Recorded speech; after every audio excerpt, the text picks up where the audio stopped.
For more on the implications of the assassination, let's bring in Francois Pierre-Lois. He's a political science professor at City University in New York. His area of expertise, Haitian politics. Thank you for taking the time to come on the program with us today. Thank you. You're welcome. Your take on the developments, this assassination? Well, it's never a good occasion to have a sitting president has been assassinated by a foreign power or some other groups that no one knows right now. But for the past 2 years, there have been so many issues in Haiti. And Moise Jovenel decided to stay in power even though his term was over. He began to rule by decree, and he started to dispossess many of the business owners, exiled them, and persecuted them. So, and also he ridiculed the opposition. So therefore, I'm sorry that he ended that way, but this was expected the way he was behaving in Haiti. Some, of course, had said he was basically now turning into a dictator, and we know there had been protests in Haiti for him to step down, step aside as well. This assassination, though, what do you think it will do for the political situation in Haiti currently? I think there could be two ways. First, if these supporters are still in power and continue to support the gangs that were violent in Haiti for the past 2 years, then we might end up in a civil war in Haiti. However, if there's a new administration that opens up for the democratic process to continue, hopefully Haitians might find some peace and some economic recovery and social justice.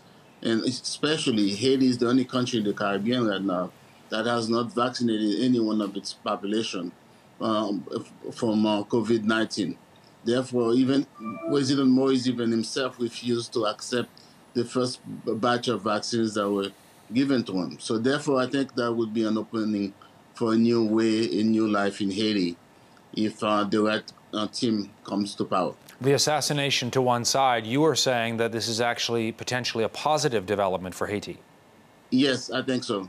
But it all depends on who comes, what is the next administration that will come in. Any sense of who might be responsible? We were listening to the U.S. ambassador from Haiti to the U.S. saying, look, we need to get the international community on site and trying to figure out who might have done this. The airport has been locked down. There's a 2-week state of emergency.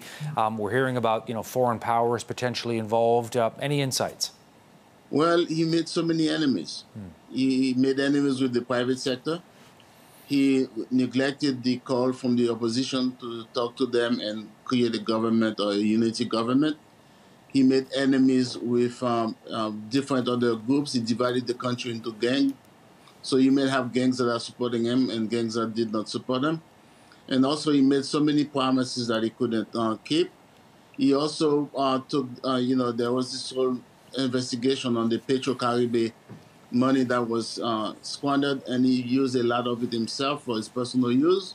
And he disbanded all the members that investigated the Petro-Caribe situation, and also he made ridicule of the judicial system by basically firing members of the Supreme Court, which he was not, supposed to do.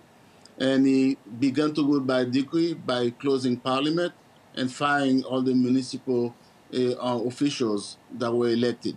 So no one exactly would know who would come after him because he had too many enemies. A lot of enemies. Francois Pierre-Lois, thanks so much for taking the time. Appreciate you coming on the program.